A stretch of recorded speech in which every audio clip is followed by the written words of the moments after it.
Okay, in this lecture, we're going to talk about the roles of directors and officers. All right, and we'll start with that of the director. And we know a little bit about these because that's where we started uh, a week ago with in our corporate structure lecture. Um, some things to know. Directors are not agents, which means they cannot contract on behalf of the corporation. Um, the board itself is an agent, so the board is a group that votes to do certain things. And if the board of directors votes to approve a contract, then that binds the corporation.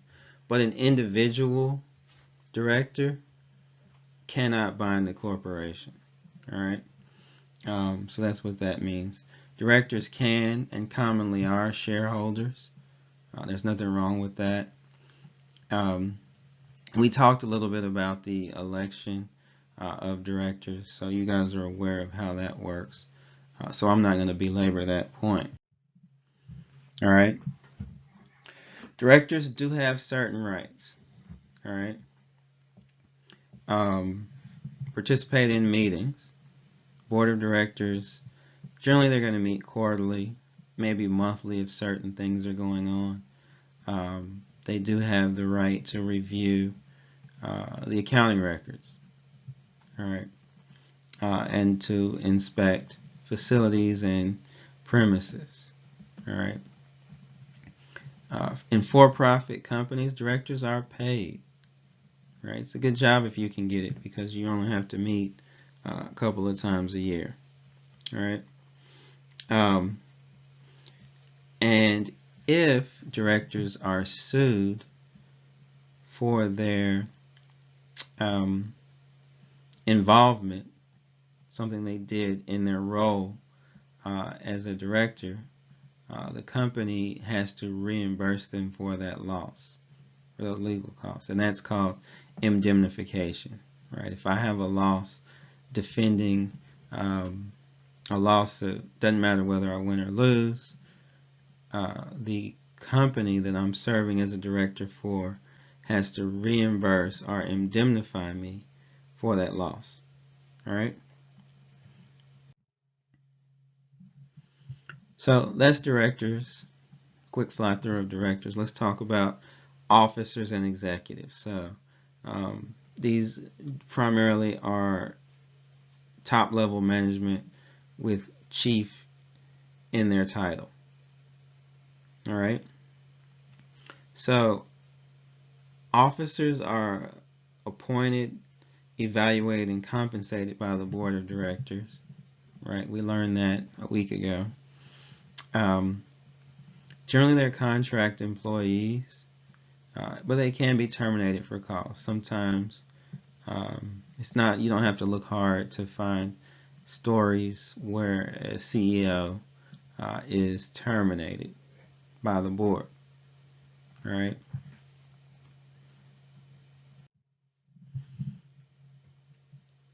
Both directors and officers have duties. All right. The first is the duty of care, which means if you're a director, you're going to have to vote on certain issues. All right. Long range issues. Are we going to expand internationally? Should we expand into Canada? Should we diversify our product offerings? Should we focus our product offerings and eliminate some? All of those are types of things that directors would vote on. They have a duty to understand the issue, research, ask questions, look at what the industry is doing. They just have to be informed. All right.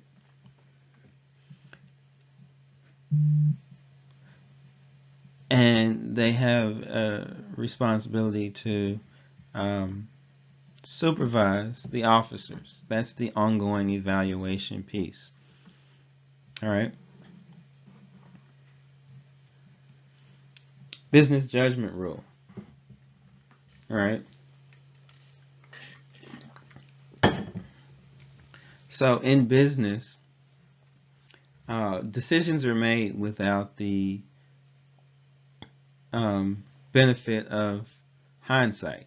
right? You have to make business decisions prospectively. What are we going to do in the future? Well, business is risk. I mean, there's always risk in business. That's why there's reward. All right. The business judgment rule prevents a director or officer from being held personally liable from a bad decision. You know, Apple company decides to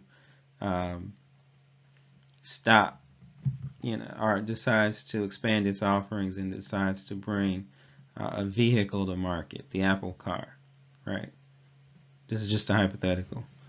And it fails. Well, Apple shareholders want to sue the board of directors that authorized that decision and the CEO that went forward with the decision to manufacture a car. Okay, well, you can't do that because if they were acting in good faith, right, and using their own business judgment, you can't be sued for that, even if it turns out the decision was a bad one. All right. Duty of loyalty, very similar to what we discussed in chapter 14 as it relates to partners. Minor versus Salmon may be familiar here. You cannot compete against the corporation. You cannot take corporate business for personal gain. All right. Insider trading. This is relevant only in the corporate form.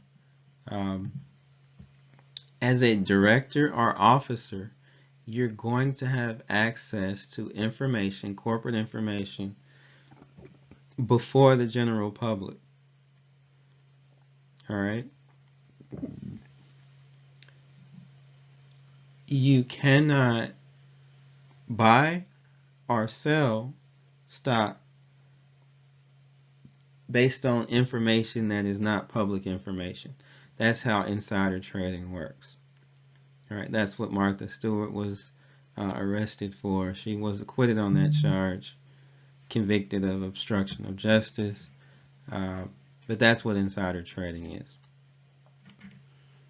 All right. Conflict of interest. So this primarily relates to doing business with the corporation. I'll lead with an example. I'm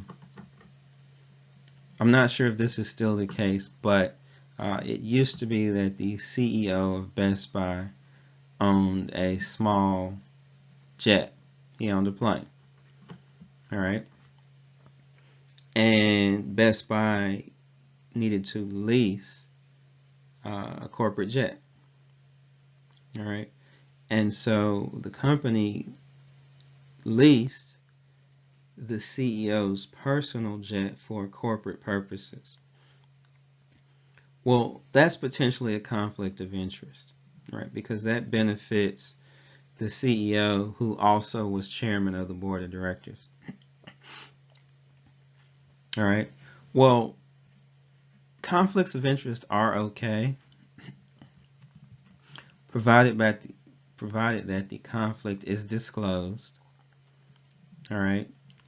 And the member that stands to gain or benefit from the conflicting transaction abstains from that vote.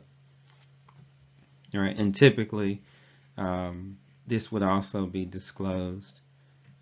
This relates to disclosure of the interested party. In other words, the CEO said, okay, you guys are thinking about leasing this jet. I must disclose that I own that jet that the board is considering leasing. Also, accounting standards typically require these be disclosed in the footnotes to the financial statements, which is why I am able to share this story with you, because it was a while ago, it was in Best Buy's financial statements that we lease our corporate jet from the CEO. Well, for that transaction, the CEO could not vote on the decision to lease his jet to the company. The rest of the board could, and they did. That's how you handle conflicts of interest. Okay.